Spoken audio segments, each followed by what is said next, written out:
Bueno, buenos días. Vamos a empezar entonces con la clase de hoy. ¿Me escuchan bien? ¿Ven la transparencia? Sí, se escucha bien, se ve Ok, bien. bueno. Bueno, entonces, la clase pasada empezamos con a introducir el concepto de catálisis y vimos inclusive ejemplos de catálisis homogénea, en el caso particular de la catálisis ácido-base, las distintas situaciones que se pueden presentar. En la vida real, digamos, actualmente, la catálisis homogénea tiene cada vez menos importancia y ha ido siendo sustituida en muchos procesos industriales, en muchos procesos de la vida que ha ido siendo sustituido por catálisis heterogénea. Yo ya en la clase pasada les expliqué algunos de los puntos por los cuales la catálisis heterogénea ha avanzado más que la homogénea y hoy en día prácticamente a nivel industrial el 80 o el 90% de los procesos industriales tienen por lo menos alguna etapa catalítica y la gran mayoría de esas etapas catalíticas son catálisis heterogénea. Hay varias razones. Una razón de costo es que en la catálisis homogénea resulta difícil separar el catalizador después de la reacción de los productos de reacción. Muchas veces se termina yendo en los efluentes y eso también plantea problemas medioambientales, porque, por ejemplo, en el caso de catálisis ácida o catálisis básica, no es bueno, desde el punto de vista medioambiental, terminar tirando en los efluentes ácidos o bases de mediana concentración. Eso, gracias a la catálisis heterogénea, se ha podido subsanar, digamos, y hoy por hoy, bueno, se consiguen procesos mucho más amigables con el medio ambiente y mucho más rentables porque, en general, los catalizadores son de alto costo y, bueno, de esa forma se logra utilizar el catalizador en una cantidad o en un tiempo relativamente largo, minimizando su incidencia en el costo final de los productos. De hecho, yo la clase pasada les comenté que en general la incidencia del costo de un catalizador en un proceso industrial es menor al 1%.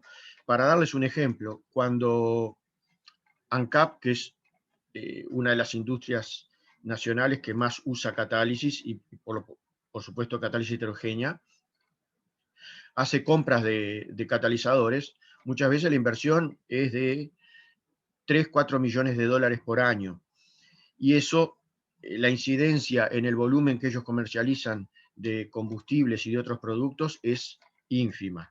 Entonces, los catalizadores en general son caros, pero si uno los logra manejar adecuadamente, consigue que su incidencia en el proceso final sea mínima y bueno, de esa forma los procesos pasan a ser más rentables.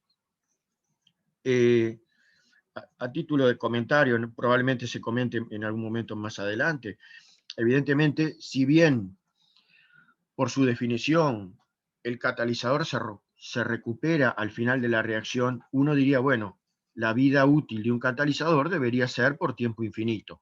En la realidad sucede que a medida que un catalizador se va usando, por distintas razones, va perdiendo su efectividad. En general puede haber varios factores, puede ser problema de que vaya cambiando sus dimensiones porque se va de alguna forma pulverizando, o el problema más grande que suele haber es que se va envenenando, o sea, se va contaminando de sustancias que le van quitando actividad y por lo tanto, bueno, llega un momento que si bien teóricamente un catalizador debería de poder utilizarse por tiempo infinito, en la práctica tienen una vida determinada. Bueno, entonces, en las clases de hoy y del jueves vamos a ver la parte de absorción y luego la semana que viene, martes y jueves, vamos a ver propiamente temas de catálisis heterogénea. Entonces, bueno, ya es sabido por qué se habla de catálisis heterogéneas, porque hay más de una fase. En la gran mayoría de los casos, se tiene un catalizador sólido y una fase fluida, y dicha fase fluida puede ser, contiene los reactivos y los productos, y puede ser gaseosa o puede ser líquida. ¿Por qué vamos a empezar a estudiar la absorción? Bueno, porque justamente vamos a ver en el mecanismo cómo actúa un catalizador en catálisis heterogénea. La absorción es un paso importante de dicha reacción. Entonces, de ahí que antes de entrar a estudiar propiamente la catálisis heterogénea, vamos a entrar a estudiar la absorción. Para que haya una reacción química en la superficie, o sea que el catalizador actúe como tal, evidentemente primero alguno de los reactivos por lo menos se debe fijar a la superficie. Por eso entonces que interese estudiar los fenómenos de absorción. Seguidamente vamos a ver un esquema general de las etapas básicas de una reacción de catálisis heterogénea. El proceso, suponiendo un fluido, cuando hablamos de fluido nos referimos a un gas o a un líquido. Tenemos primero una primera etapa que es la aproximación de los reactivos hacia el catalizador. O sea, se tiene que dar una difusión de los reactivos hacia la superficie del catalizador.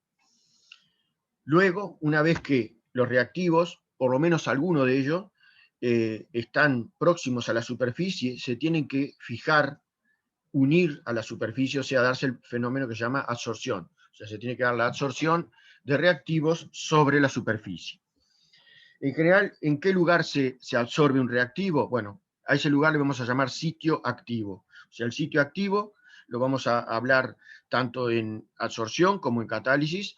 Se refiere al lugar donde queda fijado un reactivo o el producto y sobre el que se dan propiamente la reacción en la superficie del sólido, ¿no? Bueno, ¿cómo esquematizamos el proceso de absorción? Suponemos que tenemos el reactivo A en la fase fluida y con el asterisco simbolizamos el sitio activo, o sea, el lugar a donde la sustancia A puede fijarse en la superficie de ese catalizador o de ese absorbente. Esto lo asumimos como un equilibrio rápido, o sea que A más sitio activo me va a dar la especie A absorbida, o sea, fijada sobre la superficie del sólido. Luego viene la reacción química en la superficie, en donde, suponiendo el caso más sencillo, vamos a suponer que la especie A absorbida, o sea, el reactivo A absorbido, se transforma en el producto P absorbido. Esto sería el caso más sencillo. En realidad, esto que estamos simbolizando como una reacción unidireccional,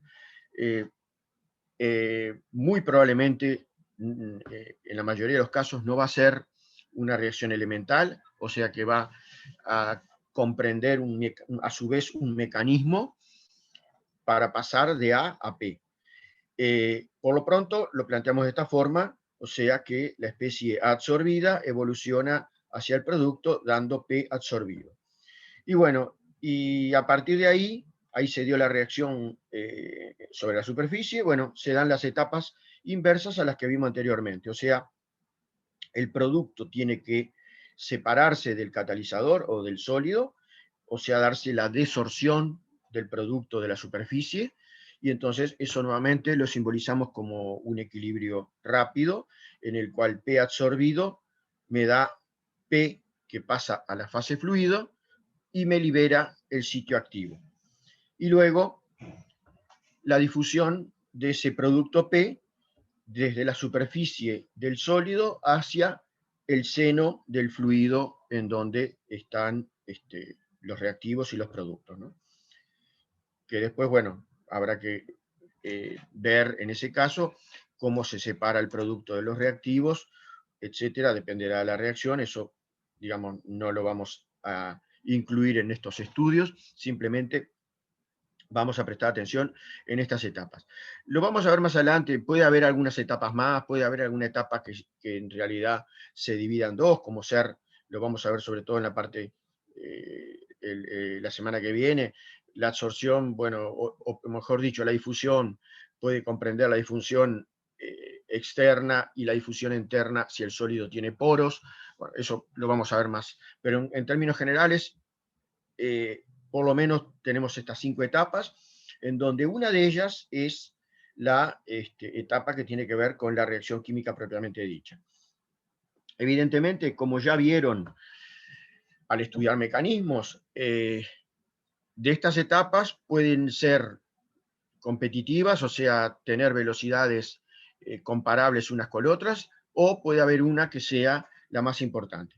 En los estudios que vamos a hacer nosotros en estas clases que estamos dando, vamos a suponer que la etapa determinante es la reacción química en superficie, o sea, la reacción química propiamente dicha, es la etapa determinante de la reacción. Por lo tanto, va a ser la que nos va a condicionar cómo va a quedar la ecuación cinética para esa reacción.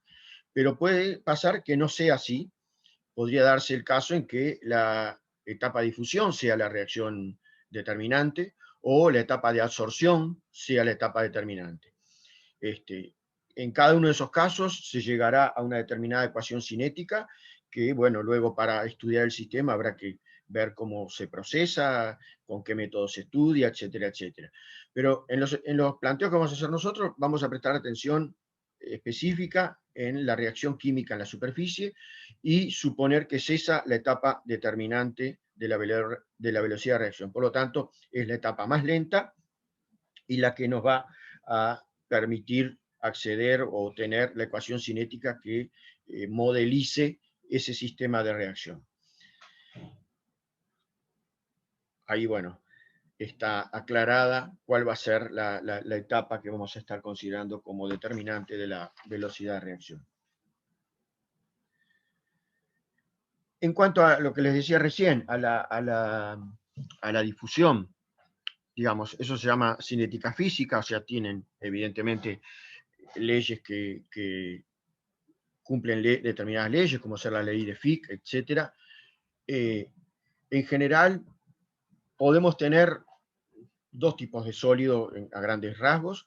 Un sólido macizo, en ese caso solo habrá difusión externa, pero lo vamos a ver más adelante. La mayoría de las veces en catálisis trabajamos con sólidos que son porosos. Entonces, ahí vamos a hablar de una cinética física o una difusión tanto externa como interna. O sea, la difusión externa va a ser la aproximación, por ejemplo, de los reactivos desde el seno del fluido hasta la superficie de la partícula de sólido, y luego va a haber una etapa de difusión interna que es el ingreso de ese reactivo en el poro, buscando el sitio activo donde se va a fijar y luego se va a dar la reacción. O sea, nosotros asumimos acá que la partícula esta, que es porosa, evidentemente tiene no solo sitios activos en la superficie externa, sino que también tiene sitios activos en los poros, y que dichos poros son de dimensiones tales que permiten que los reactivos entren y que los productos salgan. Entonces, bueno, tenemos la etapa de cinética física con la difusión externa y la difusión interna. Luego, la parte de cinética química, que bueno, comienza por la absorción del reactivo sobre el sitio activo, la reacción química propiamente dicha para dar el producto, o sea, ahí pasamos de la especie, de la esferita, que sería el reactivo, la esferita naranja, al triángulo negro, que sería el producto, se dio la reacción química propiamente dicha, y paso seguido se dan los procesos inversos, o sea, la desorción del producto P, y luego la difusión interna de P y la difusión externa de P. Estos son procesos indisociables y complementarios, y bueno, como ya dijimos, la etapa determinante de velocidad de reacción será la etapa lenta, y en los estudios que vamos a hacer nosotros vamos a suponer que es la reacción química propiamente dicha sobre la superficie del sólido.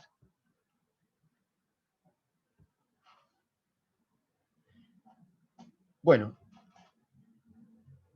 hemos hablado de absorción, y que es importante entonces que los sólidos que vamos a usar como catalizadores tengan capacidad de absorción. El asunto es que acá puede aparecer una confusión entre dos palabras, entre adsorción y absorción. Ahí, digamos, a manera de hacer una ayuda a memoria, están esos dos esquemas, esas dos figuras de un señor, en un caso recibiendo un tortazo en la cara y en el otro caso comiéndosela. Esto es lo que pretende aclarar rápidamente cuál es la diferencia entre adsorción, que es lo que nos interesa en el caso de la catálisis, y la absorción.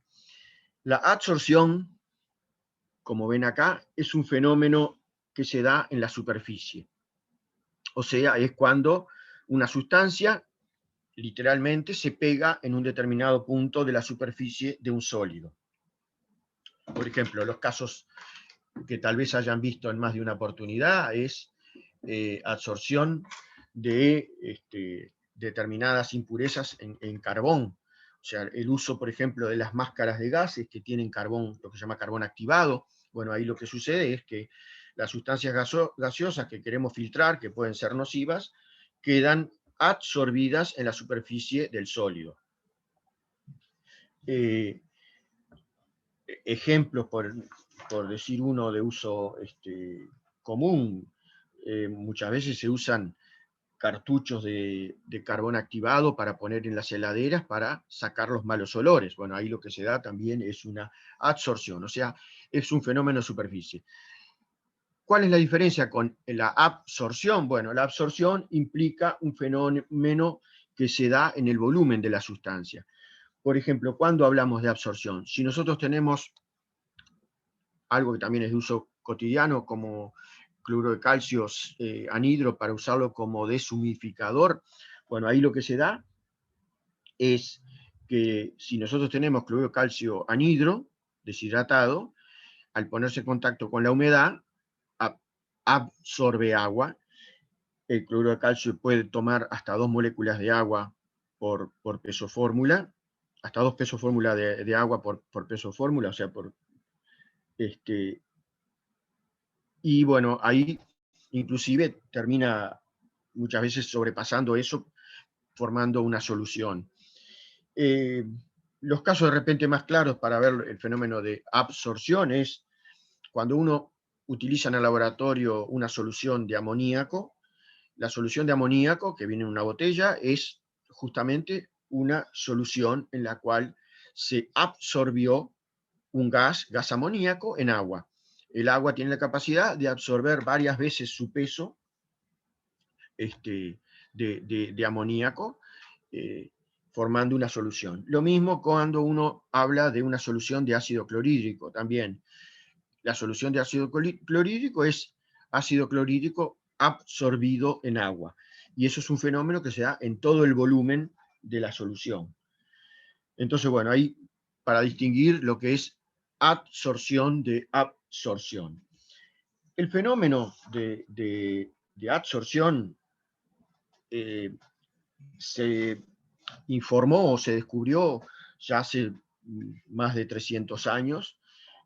Un señor estudiando el comportamiento del carbón. El carbón históricamente se sabía que tenía capacidades para, por ejemplo, retener venenos y cosas por el estilo, y por eso hace ya 2000 años se usaba para purificar aguas y algunas otras cosas.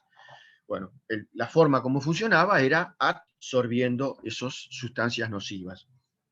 Y bueno, hace unos 300 años, en 1777, un señor llamado Gill hizo estudios sobre carbón, viendo que el carbón tenía la capacidad de absorber varias veces su propio volumen de aire.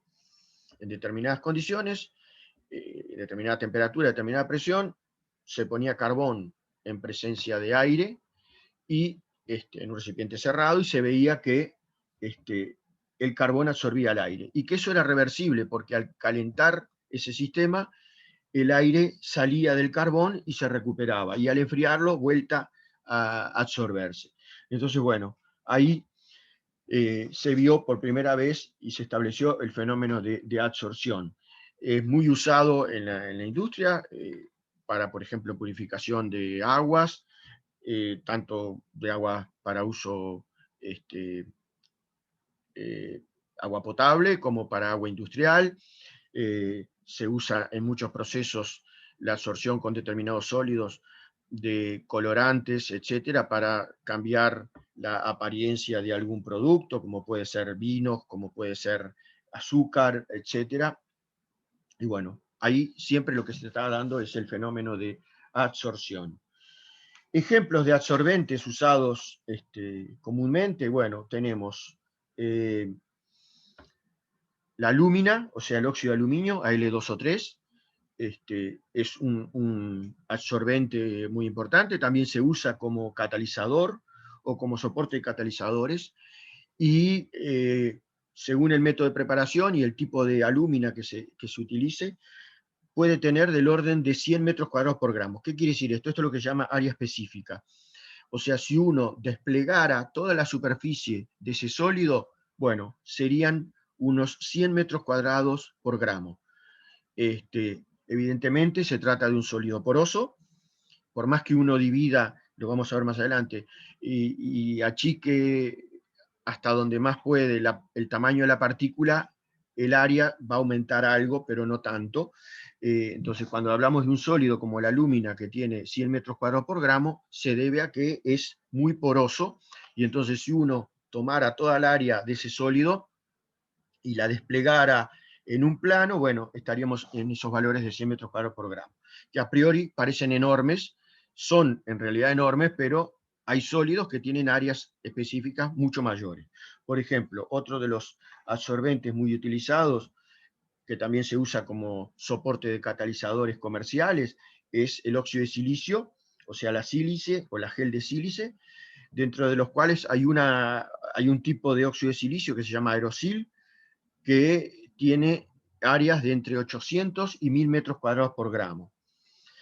Otros absorbentes comúnmente usados, bueno, las zeolitas, originalmente eran de origen mineral, luego hoy en día la mayoría de las zeolitas que se utilizan, sobre todo también como absorbente y como soporte de catalizadores, son de origen sintética. Los tamices moleculares, bueno, los tamices moleculares agrupa un montón enorme de sustancias que muchas veces son aluminosilicatos sintéticos, que tienen la particularidad, bueno, pueden ser también de origen carbonoso, o sea, pueden ser materiales inorgánicos, en esos casos son en general aluminosilicatos, materiales cerámicos y cosas por el estilo, o pueden ser también de origen carbonoso, que tiene la particularidad de que se puede lograr un tamaño de poro muy regular y de baja distribución, o sea, que el material tenga prácticamente poros de un solo tamaño, lo cual lo lleva a usarlo como tamices, que se llaman tamices moleculares, justamente como dice la definición, son sustancias que permiten separar a nivel de moléculas. Moléculas que son más chicas que el poro entran y son absorbidas, moléculas que son más grandes que el poro no entran y siguen de largo. Entonces, por ejemplo, uno de los usos de los tamices moleculares es para deshidratar ciertas sustancias, para obtener alcohol absoluto. Uno de los métodos que se usa actualmente es por medio de tamices moleculares de determinadas dimensiones, comercialmente llaman X13 o A5 según el fabricante, y bueno, tienen un tamaño de poro tal que permiten que entre la molécula de agua y no la de alcohol, por ejemplo la de etanol, y de esa forma uno logra deshidratar el etanol que se obtuvo por destilación y que, como saben ustedes, se llega a una mezcla que es alrededor de 96%, y por más que uno la quiera destilar, como tiene un azeótropo, no lo puede cambiar.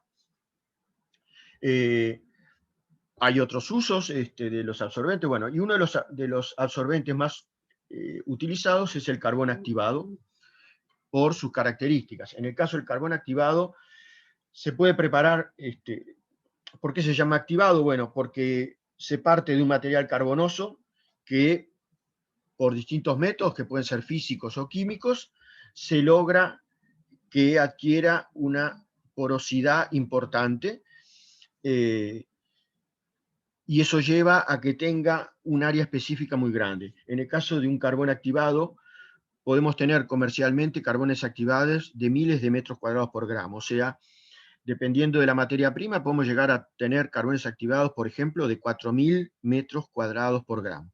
Imaginen lo que es eso. En un gramo de sólido, tener una superficie que sea de 4.000 metros, ¿no? Eso se debe a que justamente se obtienen sólidos que son muy porosos y, bueno, tienen muy buenas características como absorbente. También se puede usar como soporte catalizadores, pero más que nada el carbón activado es por naturaleza un absorbente. De hecho, todas las máscaras de gases y muchos sistemas de purificación contienen cartuchos de carbón activado para justamente retener sustancias nocivas o perjudiciales. O sea, eso más o menos son los sólidos que más se usan como absorbentes. Y ahora vamos a entrar entonces un poco más en detalle a estudiar la absorción. Como dijimos, bueno, la absorción es un fenómeno de superficie, o sea, se da en la superficie del sólido, tanto superficie interna como superficie externa. Y bueno, ¿qué es? Es el enriquecimiento de la concentración de una especie en la interfase. Entonces vamos a plantear una situación. Por ejemplo, tenemos ahí lo que representamos es un recipiente de un determinado volumen, o sea, tenemos un recipiente que tiene un volumen B, mantenido a una temperatura T por medio de un termostato, lo que les guste. Bueno, vamos a mantener la temperatura de este recipiente en un valor T, y colocamos una determinada masa de sólido MS. O sea, el sólido que colocamos es estos óvalos y circulitos negros. O sea, los que están en negro sería el sólido, que va a tener capacidad de absorber la sustancia que son los puntos blancos. O sea, dentro de este recipiente hay un fluido, puede ser gaseoso o puede ser líquido. Ponemos un sólido, una determinada masa de un sólido que tiene capacidad de absorber. El volumen, el recipiente es rígido, o sea, el volumen va a permanecer constante, y inicialmente colocamos, por ejemplo, una presión P sub I de la sustancia esta que está representada por los puntos blancos. Si se tratara de un fluido líquido, en lugar de hablar de P sub I, vamos a hablar de una concentración inicial C sub I. Bueno, como el sólido que está representado acá en negro tiene capacidad de absorber a esta sustancia, que en este caso la estaremos considerando como un gas, pasado cierto tiempo se va a llegar a una situación de equilibrio en la cual vamos a tener que una determinada cantidad de las moléculas de esa sustancia que está representada por los puntitos blancos se absorbe, o sea, se pega a la superficie del sólido. Como consecuencia de eso, los parámetros, ¿cómo se van a ver afectados? Bueno, la masa del sólido va a seguir siendo la misma porque el sistema es cerrado. Estábamos trabajando en un termostato, la temperatura permanece constante en T, el recipiente era rígido, por lo tanto el volumen permanece constante en B, y evidentemente, si yo tengo un sistema de medida de presión acá, un manómetro o algo por el estilo, voy a medir que la presión en esta situación de equilibrio, debido a que disminuyeron la cantidad de partículas que están en la fase fluida, en la fase gaseosa en este caso, entonces voy a tener una presión de equilibrio menor que la presión que yo puse inicialmente. Ahí, bueno, esto es lo importante. En función de la presión inicial y la presión de equilibrio, yo puedo determinar, sabiendo la temperatura y el volumen, qué cantidad de moléculas fueron retenidas sobre el sólido. Ahí, para darles la nomenclatura, bueno, la sustancia, esta en este caso sería un gas, estas moléculas que pueden ser absorbidas sobre el sólido se le llama absorbible cuando está en la fase gaseosa. Cuando está pegada al sólido se le llama adsorbato. Y al sólido se le llama adsorbente. O sea, eso lo van a ver más de una vez. El adsorbente es el sólido y el adsorbato es la sustancia pegada sobre el sólido. Y el absorbible es cuando está en la fase fluida. Entonces, nosotros acá, a partir de la información del estado de equilibrio, de la presión de equilibrio, conociendo la presión inicial que nosotros colocamos, podemos determinar un delta P. Y bueno, sabiendo la temperatura y el volumen, por ley de los gases, podemos determinar, por ejemplo, la cantidad que se absorbió. Como conocemos además la masa de sólido, lo que hacemos en general es informar la cantidad absorbida por gramo de sólido. Entonces, eso nos va a llevar a, bueno, ahí aclaramos que si se tratara de un líquido como fase fluida, en lugar de presiones, hablamos de concentraciones. O sea, todo lo que dijimos para presiones vale perfectamente para concentraciones. Y bueno, de ahí eso nos va a permitir construir lo que se llama las isotermas de absorción, que son muy importantes para caracterizar los sólidos y tener más información sobre esos sólidos. Lo vamos a ver parte de esta clase y parte de la clase que viene. Entonces, ¿cómo construimos la isoterma de absorción? Bueno, se llaman isotermas de absorción porque el estudio se hace a temperatura constante. Entonces, nosotros tenemos un recipiente rígido, por lo tanto tenemos volumen constante, temperatura constante y una masa de sólido fijo. Colocamos una presión inicial de la fase fluida, del gas, por ejemplo, y dejamos que se llegue a la situación de equilibrio, y de ahí sacamos la presión de equilibrio. O sea, que de ahí podemos calcular un delta P, el cambio de presión que se dio en ese punto, y bueno, de ahí sacar una cantidad absorbida por gramo de sólido. Y lo que hacemos entonces es graficar la cantidad absorbida por gramo de sólido en función de la presión. Pero en realidad lo que hacemos es P sobre P0. ¿Y qué es P0? Bueno, como ya lo han visto en otros momentos, P0 es la presión de saturación a esa temperatura. O sea, el gas que yo estoy absorbiendo sobre el sólido tiene una determinada presión de saturación a la temperatura temperatura T a la cual yo estoy trabajando. Entonces lo que hacemos es graficar la cantidad absorbida por gramo sólido en función de esto, que es una presión relativa. Y bueno, por ejemplo, nos puede dar una curva de este tipo. Esto, como vamos a ver, es un isoterma muy particular, lo vamos a ver en el final de la clase de hoy y sobre todo en la clase que viene. Se llama isoterma de Langmuir, no es la única, hay más isotermas, depende de la sustancia. Y bueno, lo importante es que, bueno, que para distintos valores de P inicial vamos a obtener distintos valores de P de equilibrio. Ahí, graficando, sacando el delta P, ¿qué es lo que nos permite? Calcular la cantidad absorbida. Y sin duda, a partir de la ley de los gases, podemos expresar la cantidad absorbida de varias formas, o sea, en milimoles, en centímetros cúbicos en condiciones estándar, o en miligramos de sustancia o de gas en este caso. Y bueno, tenemos la información de la masa del sólido, entonces podemos tener para cada presión de equilibrio, o sea, la presión que nosotros vamos a colocar es la presión de equilibrio. Lo que vamos a determinar es para cada presión de equilibrio la cantidad absorbida, y ahí tenemos un punto. O sea, para otra presión de equilibrio tendremos otra cantidad absorbida, y así sucesivamente. Y bueno, graficamos y podemos obtener una curva de este tipo o alguna de las otras isotermas que vamos a ver.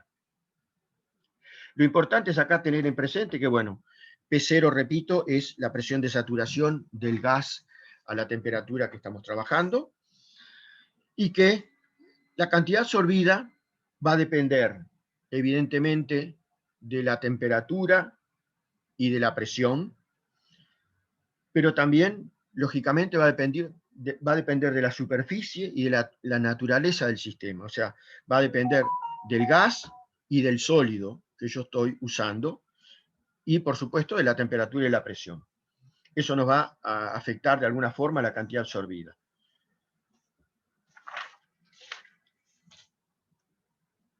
Bueno, entonces ahora, en el caso de la absorción, podemos tener dos grandes tipos de absorción, que se llama absorción física o fisisorción, o absorción química o quimisorción.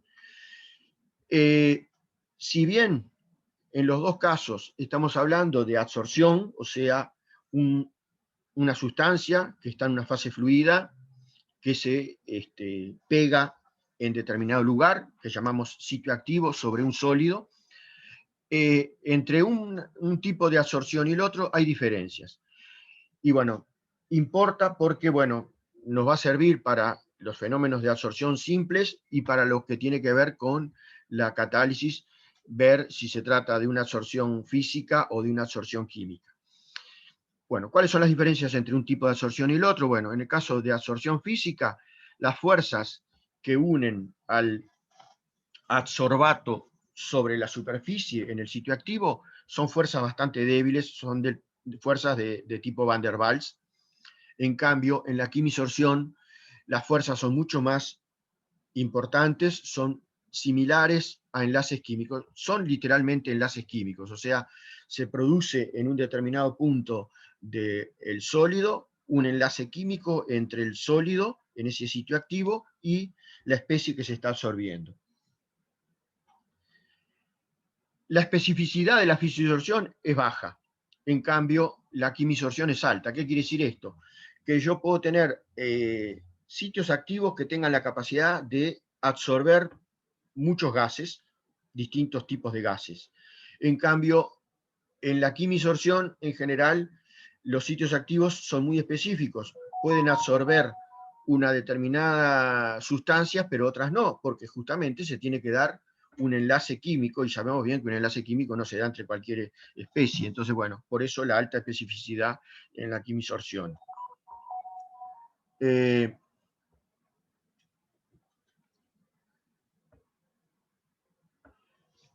Como consecuencia de eso, los delta H de absorción, que son exotérmicos, en el caso de la fisisorción, están entre 1 y 10 kilocalorías por mol. En cambio, en la quimisorción están en un orden de magnitud por arriba, o sea, están entre menos 10 y menos 200 kilocalorías por mol. O sea, vean que valores de 200 son perfectamente similares a calores de enlace, ¿no? Delta H de enlaces. Otra diferencia. La fisisorción es apreciable solo a bajas temperaturas y la quimisorción puede ser igual importante a temperaturas altas.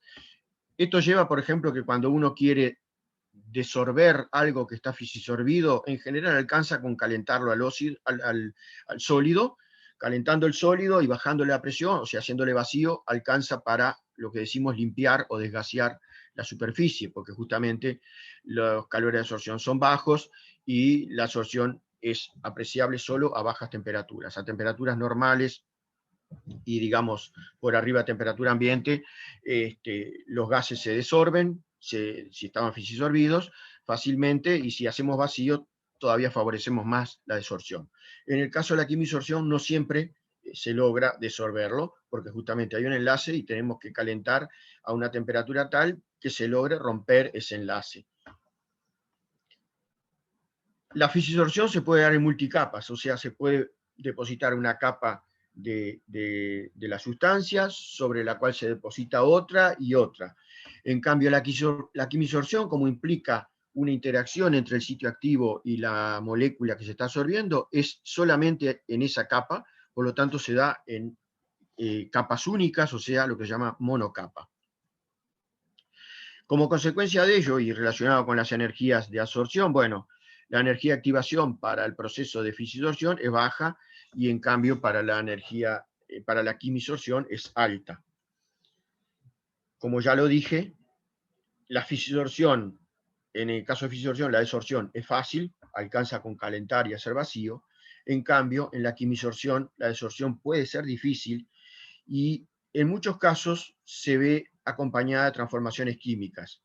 Esto muchas veces plantea un problema, sobre todo en catálisis heterogénea, que eso nos lleva muchas veces a que se pierda efectividad en el catalizador.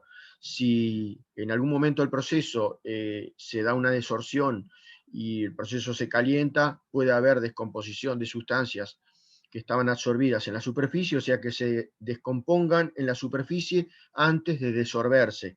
por lo cual quedan retenidas en la superficie y muchas veces es difícil retirarlas.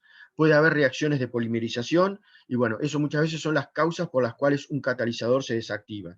Formación de coque, o sea, especies carbonosas, o formación de polímeros en la superficie, que, digamos, cuesta luego mucho disolverlos para que liberen sitios activos para que la reacción se siga dando. Entonces, de esa forma, perdemos catalizador. Bueno, y en función también de lo anterior, bueno, en el caso de fisiorción, la cantidad absorbida depende más del absorbible que del absorbente, y en el caso de la quimisorción, justamente por la alta especificidad, la cantidad absorbida depende tanto del absorbible como del absorbente. Vamos a ver acá esquemáticamente casos de quimisorción. Bueno, se puede dar de muchas formas. O sea, en el caso de la quimisorción distinguimos primero lo que es absorción no disociativa. O sea, ¿qué quiere decir? Que la molécula que se está absorbiendo no se transforma en otra cosa al momento de absorberse. O sea, se absorbe como tal. El caso más sencillo es la de absorción por sitio monoatómico. O sea, este caso, por ejemplo, la absorción de dimetilsulfóxido sobre níquel. El níquel tiene gran avidez por el azufre y bueno, se forma literalmente un enlace níquel-azufre que retiene esta molécula en la superficie por el azufre. No se da la absorción por el carbono ni por hidrógeno, en este caso se da por el azufre. Bueno, es una particularidad del níquel y de otros metales de absorberlo de esa forma. También tenemos casos, típicamente uno de los ejemplos es el del CO, absorción del CO sobre distintos metales. Bueno, tenemos allí lo que sería la superficie del metal, y bueno, el CO puede absorberse también en forma monoatómica en un sitio, o sea, por el carbono, que forme un enlace, literalmente un enlace químico entre algún punto del metal, el sitio activo, y el carbono. O también, en el caso de, por ejemplo, del CO, puede darse lo que se llama una absorción biatómica, o sea que de alguna forma el carbono esté absorbido por dos puntos a la vez. O sea, hay literalmente un puente, o dicho en forma sencilla, hay dos patas, dos enlaces entre el carbono y la superficie del metal. Ahí sería diatómica. Puede inclusive haber casos más complejos en los cuales, por ejemplo, y pasa también con el CO, que el CO quede acostado y que tengamos por un lado un enlace carbono-metal y por otro lado un enlace oxígeno-metal. Y bueno, en ese caso se está también frente a una absorción biatómica tipo puente, pero que no es en el mismo átomo, sino que son en átomos distintos. Eso depende muchas veces de la sustancia, pero bueno, pueden darse distintas formas, la absorción, y bueno, por ejemplo, en este caso es importante tener en cuenta que para que la molécula, si sobre el metal ese se absorbe de esta forma, para que sea efectiva la absorción, tiene que disponerse de dos sitios libres próximos para que pueda formarse este doble enlace o doble pata sobre el sólido. Y el otro caso de quimisorción es la disociativa. ¿Qué es lo que pasa en la disociativa? Bueno, el ejemplo más típico es el hidrógeno sobre ciertos metales, como puede ser paladio, platino. Tenemos ahí la superficie del metal, en este caso platino. En fase gaseosa, el hidrógeno lo tenemos como H2, pero al absorberse, se rompe el enlace hidrógeno-hidrógeno y se forman dos enlaces hidrógeno-metal. Y muchas veces, bueno, esto es reversible, o sea que al desorberse se regenera la molécula de H2. Entonces, en ese caso, nuevamente, como dijimos anteriormente, ¿cómo representamos esta reacción? Bueno, un hidrógeno gas más dos sitios activos me da dos hidrógenos atómicos absorbidos. Nuevamente, este caso requiere, lo vamos a ver cuando veamos ya los modelos de absorción, requiere de dos sitios libres, dos sitios activos próximos libres para que la absorción del hidrógeno sea efectiva. No es posible que se dé la disociación y que un hidrógeno se absorba sobre un átomo de platino y el otro se absorba a cierta distancia de varios átomos, por ejemplo, de ese hidrógeno. no se da ese proceso en el cual los átomos se separan y se rompen el enlace y se separan una distancia grande. Tienen que estar los sitios activos vecinos para que realmente se dé esa absorción disociativa. Bueno, continuando.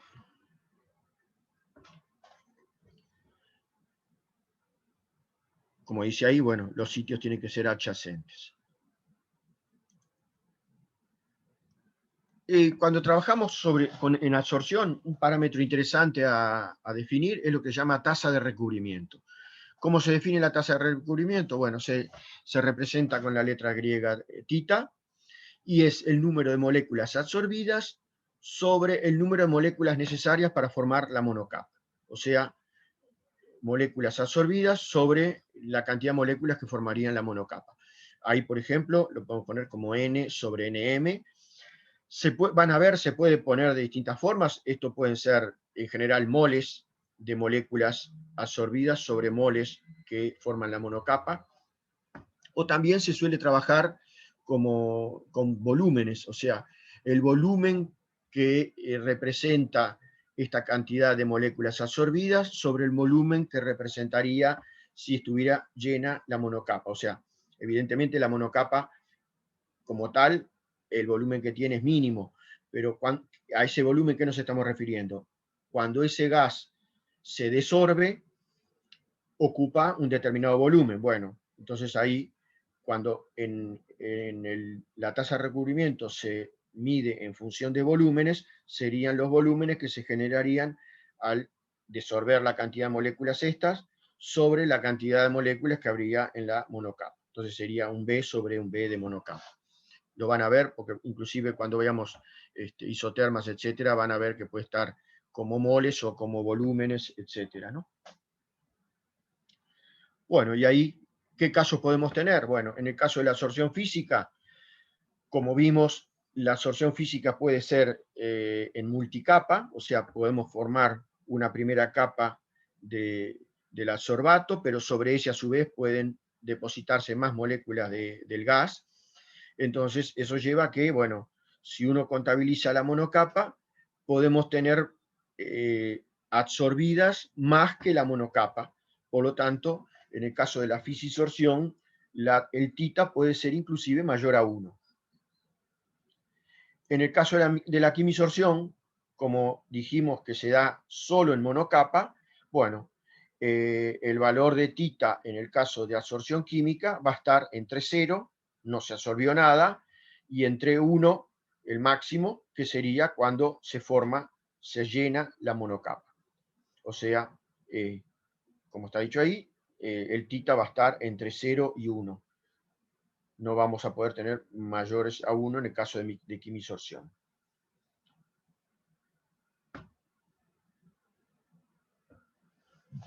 Bueno, en cuanto a las características de los sólidos, vimos que los sólidos, evidentemente, uno los tiene con determinada granulometría en general, y bueno, evidentemente van a tener una superficie externa, que acá sería esto que está marcado en naranja, una partícula cualquiera irregular, bueno, tiene una superficie externa, pero en general, si se trata de sólidos porosos, también tiene una cierta superficie interna. Entonces, bueno, el poro puede ser de distintos tipos. Los sólidos pueden tener distintos tipos de poro. Este tipo de poro, por ejemplo, se llama en bolsa. Son poros cerrados, pero también puede haber poros abiertos, ramificados, tipo racimo, etc. Y bueno, en los últimos años han adquirido mucha importancia lo que se llaman los tubos, y en particular los nanotubos. O sea, ¿qué son los nanotubos? Bueno, son poros de un tamaño bien determinado y regular que pasan de lado a lado del sólido, permitiendo que, por ejemplo, el gas entre por una punta y salga por la otra. Bueno, entonces los poros pueden ser de distinto tipo, también podemos tener tipo botella, o sea que tengan en la proximidad de la salida un diámetro menor y en el resto un diámetro mayor, o sea, literalmente una botella. Y bueno, según ese tipo, cómo sean esos sólidos, podrán tener determinado comportamiento tanto para la absorción como para la catálisis. Lo que vamos a ver ahora es un ejercicio. Nosotros, evidentemente, hay un parámetro que es muy importante, tanto para la absorción como para la catálisis, que es los sitios activos. La cantidad de sitios activos que tenga un sólido está en relación directa con la superficie específica de ese sólido. Entonces, en primera instancia, uno diría, bueno, yo lo que puedo hacer es moler el sólido lo más que pueda, triturarlo y bajarle el tamaño de partícula lo más que pueda. Ahí lo que hacemos, evidentemente, es aumentar la superficie externa. La parte de porosidad no la cambiamos. Y de esa forma, lo máximo que podemos llegar, por experiencia, son a sólidos de algún metro cuadrado por gramo. Podemos pasar de centímetros cuadrados por gramo a llegar a algún metro cuadrado por gramo, pero no logramos aumentar enormemente la superficie específica de ese sólido. El ejemplo más sencillo, bueno, acá tenemos una partícula, por ejemplo, ideal, que tenga 1 centímetro de arista, 0 poro. La superficie externa es la de las 6 caras, que cada una es de 1 centímetro cuadrado, por lo tanto tenemos una superficie externa de 6 centímetros cuadrados. Ahora bien, si a ese sólido le hacemos 4 orificios de medio centímetro cada uno, o sea, de 5 milímetros cada uno, bueno, si hacen las cuentas, les va a dar que el área externa va a ser la de 4 caras que están intactas, o sea, de 1 centímetro cuadrado cada una, más las 2 que tienen los orificios, digamos. Y bueno, si suman, hacen las cuentas, lo pueden hacer sencillamente, ahí da un área externa de 4,4 centímetros cuadrados. O sea, como consecuencia de hacerle poros a este sólido, bajamos el área externa de 6 a 4,4 centímetros cuadrados. Pero, si consideramos el área de cada uno de estos cilindros de 0,5 centímetros de diámetro, tenemos ahora un área interna de 6,3 centímetros cuadrados. O sea que por el solo hecho de haber agregado estos 4 poros, pasamos de tener un sólido de un área total de 6 centímetros cuadrados a tener 10,7.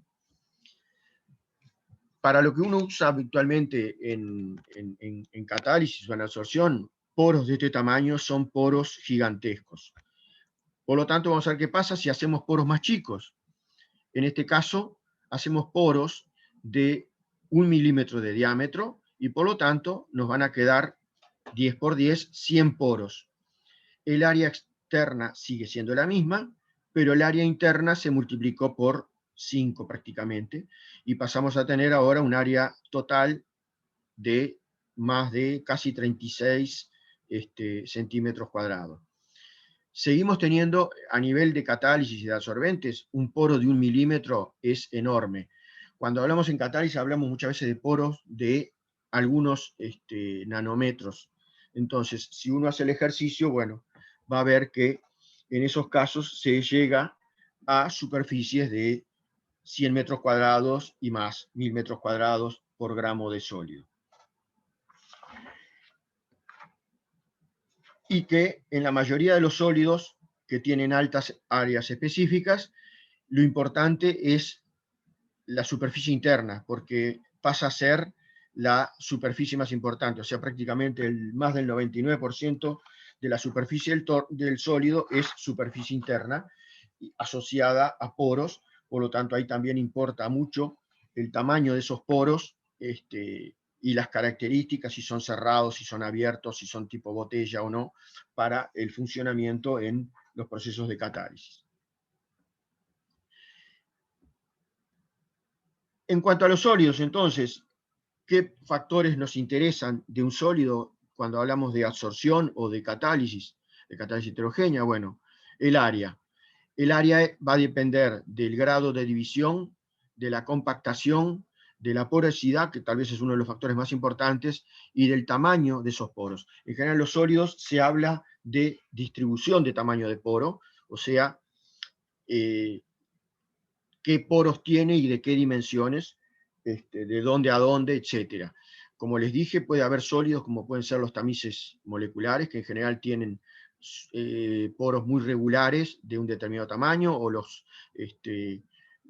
sistemas que tienen nanotubos, que también, bueno, tienen poros de diámetros muy determinados.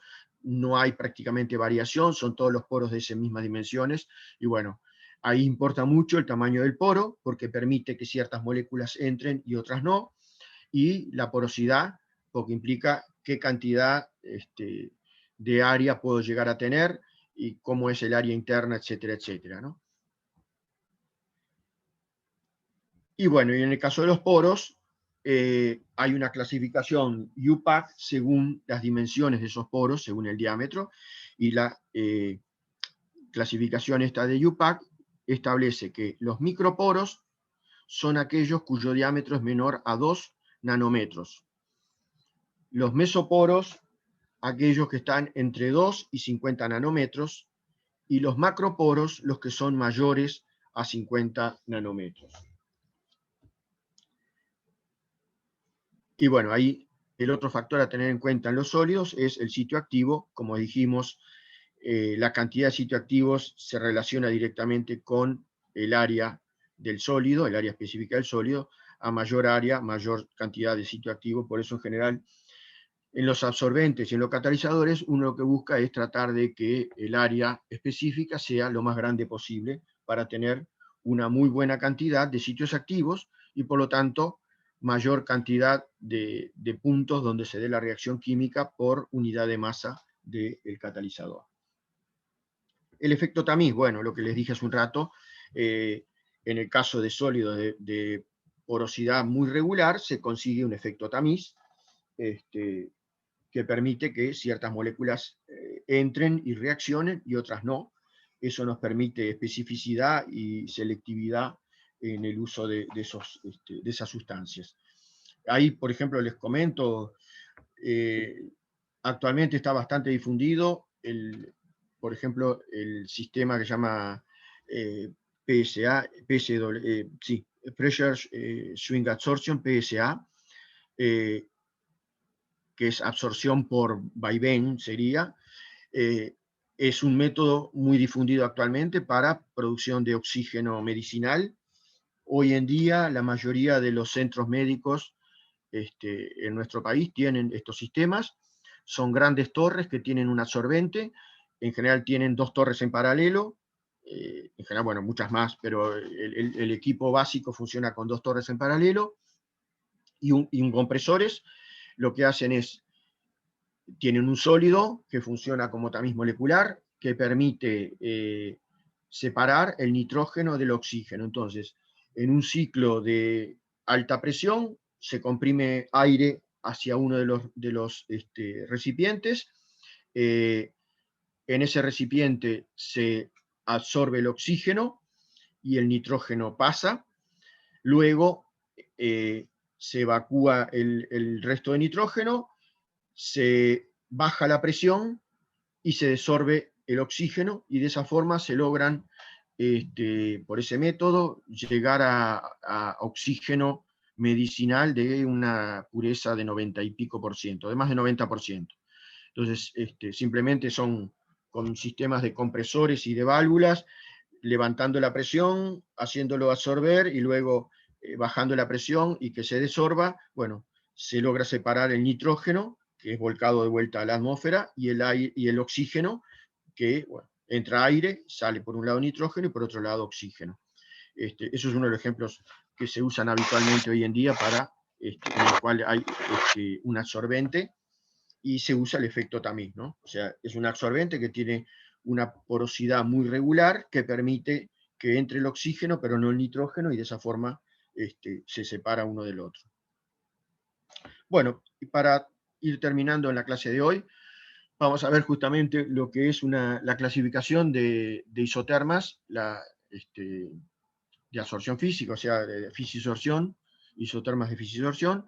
de acuerdo a la clasificación BDDT. BDDT viene de los nombres de investigadores que son Branauer, Deming y Teller, que hicieron esta clasificación. No es exactamente la que acepta IUPAC hoy en día. La IUPAC deriva de esta, tiene creo que una isoterma más. Esta clasificación durante muchos años fue usada para definir o clasificar las isotermas y consta de 5 isotermas básicas, en donde, bueno, la primera, tipo 1, en todas ellas graficamos cantidad absorbida por gramo de sólido contra P sobre P0. Entonces, la tipo 1, que ya la vimos, es esta. También se llama isoterma de Langmuir, en honor a Langmuir, que fue el que la estableció, o que estableció el modelo matemático que rige esta isoterma. ¿Y qué es lo que vemos en esta isoterma? Bueno, a medida que vamos aumentando la presión, recuerden que acá esto es presión de equilibrio, recuerden cómo se hacía, partimos de un sólido completamente desgaseado, que no tiene nada de la sustancia absorbida, empezamos a aumentar las presiones, llegando al equilibrio, midiendo la presión de equilibrio y la cantidad absorbida, y vamos determinando los distintos puntos. Bueno, lo que se observa es que en un primer momento tenemos un aumento rápido de la cantidad absorbida a medida que aumenta la presión del gas. Hasta que, a partir de cierto momento, por más que uno aumente la presión del gas, se llega rápidamente al equilibrio y la cantidad absorbida no cambia más. Bueno, ¿qué fue lo que pasó ahí? Bueno, se dio la formación de la monocapa y este sólido no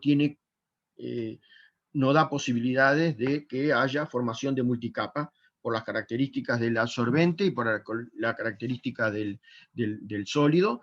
No se forma multicapa y bueno, una vez que se saturó la superficie, se llega a la monocapa y no hay más sitios activos libres como para que permitan que se absorba más gas o líquido si se trata de una fase fluida líquida. Bueno, ahí se llega a la monocapa. Bueno, esto se da tanto en casos de fisisorción, pero es el caso de quimisorción. En caso de quimisorción se cumple el isoterma de Langmuir, porque es formación de monocapa. Luego tenemos la tipo 2, bueno, ahí la tipo 1, absorción fuerte en microporos, o sea, en el caso de absorción física se debe a eso, absorción fuerte en microporos, recuerden, poros de menos de 2 nanómetros. Las tipo 2 deriva de la tipo 1, se conocen como isotermas BET, vamos a verlo más en detalle en la clase que viene, pero BET también se debe a 3 investigadores, fue establecida en 1938 por Branauer, Emmet y Teller. ¿Y qué es lo que pasa en este caso? Bueno, inicialmente empezamos muy parecido a la tipo 1, empieza con pequeños cambios de la presión, va aumentando mucho la cantidad absorbida hasta que llegamos a un punto de inflexión. Ese punto de inflexión corresponde a la formación de la monocapa. Pero a diferencia de la tipo 1, ¿qué es lo que pasa? Acá, luego de formar la monocapa, se da la absorción en multicapa, y por eso entonces se da, luego del punto de inflexión, el aumento con determinadas condiciones, a partir de presiones muy altas, aumenta rápidamente la cantidad absorbida. O sea que en este caso tenemos también formación de multicapa, ¿no? Ejemplo de esto es absorción de nitrógeno sobre óxido de silicio a baja temperatura. En general, en ese caso nos estamos refiriendo a absorción de nitrógeno en el punto de ebullición normal del nitrógeno. El punto de ebullición normal del nitrógeno está a menos 196 Celsius, o sea, 77 Kelvin. Entonces, a 77 Kelvin, el nitrógeno se absorbe sobre el óxido de silicio siguiendo este isoterma. También se da sobre otros sólidos y de hecho este isoterma, al igual que la de Langmuir, son muy importantes porque nos permiten tener mucha información sobre el sólido que tenemos y determinar no forma parte de este curso, pero bueno, a partir de estas isotermas se pueden determinar distribución de poro, tipo de poro, tamaño de poro, inclusive tener información sobre si se trata de poros tipo botella o no, etc. Bueno, como dice ahí, las tipo 2 son absorción de sólido no poroso o macroporoso. Luego tenemos las tipo 3, que son muy particulares, son más bien raras.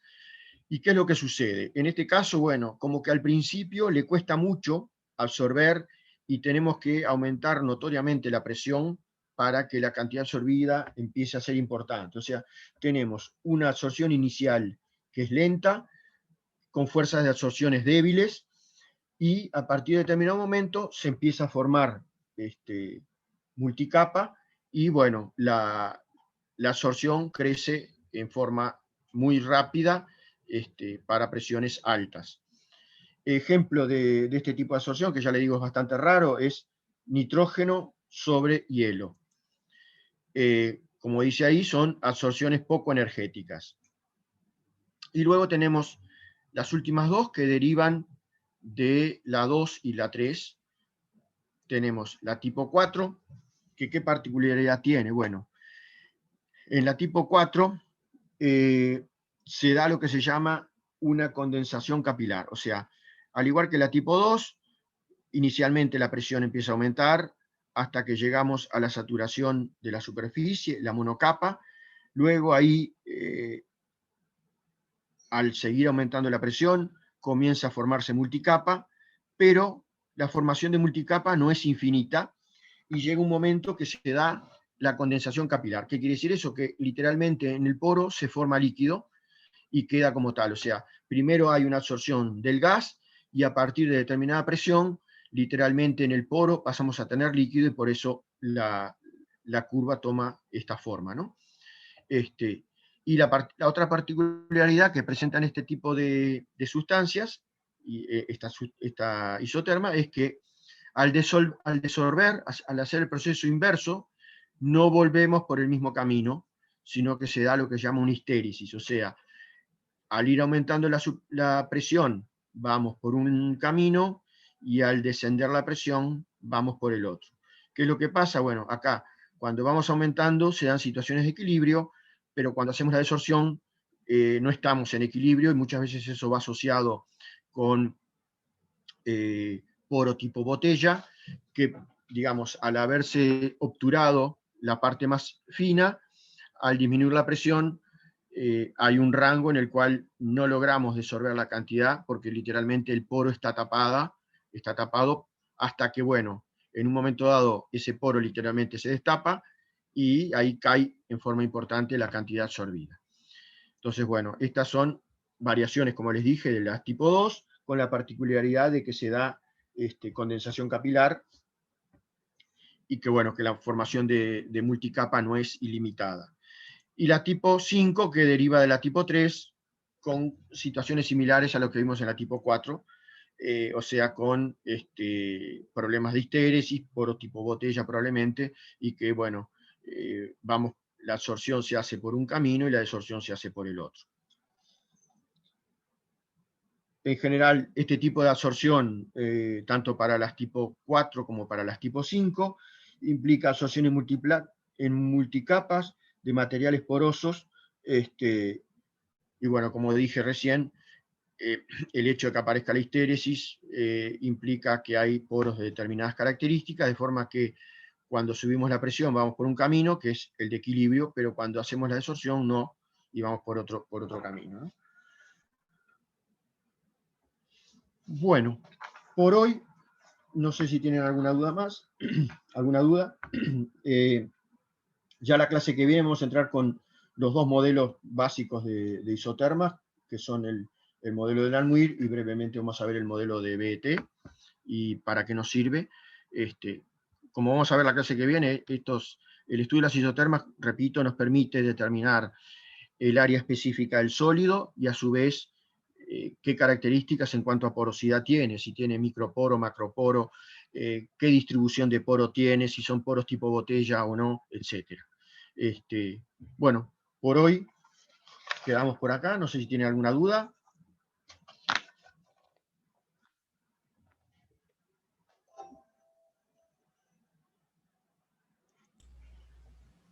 No, nada. Chao, profe, Gracias. muchas gracias. Bueno, nos Muchas vemos el gracias, jueves. chao. Chao, chao.